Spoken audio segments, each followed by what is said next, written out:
Hello வணக்கம் and welcome to Hema ideas channel. இந்த பதிவில் நமக்கு தேவையான 3 யூஸ்ஃபுல் டிப்ஸ் பார்க்கலாம். நம்ம எல்லார் வீட்லேயும் ஃப்ரிட்ஜ் இருக்கும். அதுவும் முக்கால்வாசி எல்லாமே நம்ம அது கிச்சனில் தான் வச்சுருப்போம். அப்போ நம்ம அடிக்கடி சமைக்கும்போது தேவையான காய்கறிகள் இல்லை நம்ம வச்சிருக்கிற பொருட்கள் ஃப்ரிட்ஜிலேருந்து எடுக்கும்போது அந்த ஹேண்டில் ஈர கையோடையும் நம்ம காய்கறிகள் வெட்டுற அந்த கை சமைக்கிற கையோடு எடுப்போம். அந்த ஹேண்டில் ஃபுல்லாக அழுக்காகி அது கலரே டிஸ்கலராக ஆகிடும், பார்க்குறதுக்கு அசிங்கமாக இருக்கும். அந்த மாதிரி இல்லாமல் இது மாதிரி நம்ம கிளாத்தில் தைச்சி அழகாக அந்த ஹேண்டிலுக்கு ஒரு கவர் போடலாம்.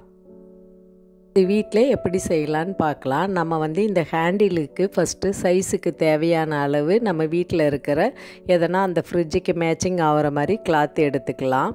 இந்த கிளாத்தோடைய ஹைட்டும் அதோடைய அகலமும் பார்த்து நம்ம ஃபஸ்ட்டு கட் பண்ணி எடுத்துக்கணும். அந்த மாதிரி கட் பண்ணி எடுத்த பிறகு நம்ம இதுக்கு ப்ரெஸ் பட்டன் வைக்கலாம், இல்லை ஸ்ட்ரிப்பு வைக்கலாம். நான் ஊசி நூலில் தான் தைக்க போகிறேன். அது எப்படின்னு பார்க்கலாம். ஊசியில் நூல் கோத்துக்கலாம். இப்போ நீங்கள் இந்த வீடியோவில் பார்க்குற மாதிரி அந்த கிளாத் அந்த மாதிரி வச்சுட்டு இந்த கரெக்டு சைஸில் இந்த 2 பக்கமும் இந்த மாதிரி ஊசியை போட்டு எடுக்கணும். அதாவது நம்ம நூல் எந்த பக்கம் இருக்குதோ அதே பக்கமே திரும்ப ஊசியை கொடுக்கணும். அந்த மாதிரி செய்யும்போது நமக்கு ஸ்டிச்சே தெரியாது, அழகாக ஒரு வரும்பு மாதிரி நல்லா வந்துடும். பார்க்குறதுக்கு தைச்ச மாதிரியே தெரியாது. நல்லா வீடியோ பார்த்தீங்கன்னா உங்களுக்கு புரியும். எந்த பக்கம் நூல் எடுக்கிறனோ அதே பக்கத்துலேயும் திரும்பவும் ஊசியை குத்தி ஆப்போசிட்டில் எடுக்கிற திரும்பவும் அதே பக்கத்தில் ஊசியை போட்டு நம்ம எடுக்கணும். இது மாதிரி தைச்சா ஸ்டிச்சு தெரியாமல் பார்க்க அழகாக இருக்கும். தைச்சி முடித்த பிறகு நம்ம நாட்டு போட்டுட்டு அந்த ஊசியை கட் பண்ணி எடுத்துகிட்டு ரொட்டேட் பண்ணி அந்த ஸ்டிச் இருக்கிற பக்கத்தை ஃப்ரிட்ஜ் பக்கம் விட்டுடலாம். ஃப்ரண்ட்டில் நமக்கு நல்ல ஃபினிஷிங்காக அழகாக இருக்கும் பார்க்குறதுக்கு.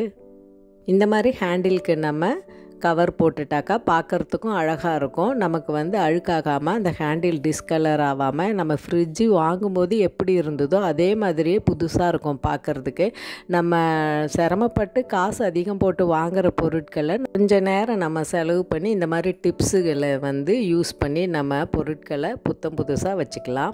அடுத்தது நம்ம மருதாணி வைப்போம். அது நல்லா டார்க்காகவே பிடிக்காது. சில மருதாணியும் சில பேர் கையிலையும் ஒழுங்காக டார்க்காக பிடிக்காது.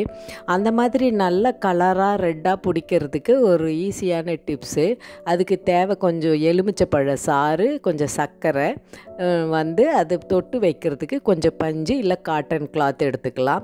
இப்போ கொஞ்சமாக எலுமிச்சம்பழத்தை கட் பண்ணி அந்த சாறு பிழிஞ்சு எடுத்துக்கலாம். அதில் இந்த சுகரை போட்டு நல்லா நம்ம அதிலே நல்லா மிக்ஸ் பண்ணிடணும். மிக்ஸ் பண்ணிட்ட பிறகு அதை இந்த பஞ்சால் தொட்டு நம்ம மருதாணி வச்சுருக்கிறதுல இப்போ நீங்கள் வீடியோவில் பார்க்குற மாதிரி இந்த மாதிரி இப்படி டச் பண்ணி கொடுத்தா போதும்.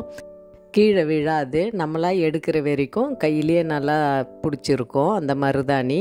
அதனால் இந்த டிப்ஸையும் நம்ம ஈஸியாக யூஸ் பண்ணலாம். அதே மாதிரி டார்க்காக பிடிக்காத மருதாணியும் இதில் எலுமிச்சம்பழமும் அந்த சர்க்கரையும் சேர்ந்த ஜூஸ் நம்ம இதில் டச் பண்ணி கொடுக்கறதால நல்லா டார்க்காகவும் கையில் மருதாணி நல்லா ரெட்டு கலராக பிடிச்சிருக்கும். ட்ரை பண்ணி பாருங்கள். நம்ம முன்னாடி பக்கம் இருக்கிற ஸ்கின்னில் டார்க்கு கலரில் கூட நல்லா டார்க்காக பிடிச்சிருக்கு பாருங்கள். அது மாதிரி யூஸ் பண்ணி பாருங்கள். இந்த டிப்ஸு ரொம்ப யூஸ்ஃபுல்லாக இருக்கும். டிப்ஸை யூஸ் பண்ணி 1 மணி நேரம் வச்சுருந்தாலே போதும். மருதாணி நல்லா ரெட்டு கலராக பிடிச்சிருக்கும். அடுத்தது நம்ம கூலருக்கு கவர் போடலாம். நம்ம ஸ்டிச்சே பண்ணாத 2 நிமிஷத்தில் கூலருக்கு எப்படி கவர் போடலான்னு பார்க்கலாம். நம்ம யூஸ் பண்ணாமல் வச்சுருக்கிற நைட்டி எடுத்துக்கலாம். அதை ஃபஸ்ட்டு திருப்பிக்கலாம். பேக் சைடு திருப்பிட்டு மேல் பக்கத்தில் இருந்து நம்ம கூலரோடைய அந்த ஹைட்டு ஃபஸ்ட்டு அளவு வச்சு பார்க்கணும். நீங்கள் வீடியோவில் பார்க்குற மாதிரி இந்த மாதிரி கரெக்டாக அளவு வச்சு பார்த்துட்டு அந்த எக்ஸ்ட்ரா இருக்கிற பக்கத்துக்கு ஒரு ரப்பர் பேண்டை போட்டுக்கலாம். அப்படி இல்லாட்டி எதனா ஒரு கயிறு சணல் வச்சு கட்டிக்கலாம். மீதி அந்த எக்ஸ்ட்ரா பக்கத்தை கட் பண்ணிடலாம். அப்படி விருப்பம் இல்லாதவங்க அதை கட் பண்ணாமையும் போடலாம். இந்த மாதிரி திரும்ப நம்ம நல்ல பக்கம் திருப்பி எடுத்துக்கணும். திருப்பி எடுத்துட்டு கூலர் மேலே போட்டுட்டோம்னா கவர் ரெடி ஆகிடுச்சு. தையல் தெரியாதவங்களும் இந்த முறையில் சுலபமாக கவர் ரெடி பண்ணிடலாம். கூலர் மெயின்டெனன்ஸ் வீடியோவிலையும் சொல்லியிருப்பேன் இந்த டிப்ஸு.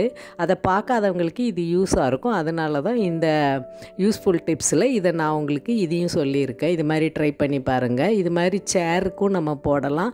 சின்ன துணிகளை வச்சு மிக்ஸி கவராகவும் போடலாம். அதுவும் இன்னொரு வீடியோவில் நம்ம பார்க்கலாம். இதே மாதிரி பல யூஸ்ஃபுல்லான டிப்ஸ் இருக்கிற வீடியோஸு இதுக்கு முன்னாடியும் நம்ம போட்டிருக்கோம். விருப்பப்பட்டவங்க போய் நம்ம சேனலில் பார்க்கலாம்.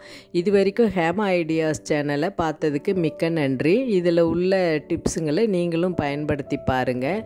மீண்டும் இது போல் ஒரு நல்ல பதிவோடு சந்திப்போம். நன்றி, வணக்கம்.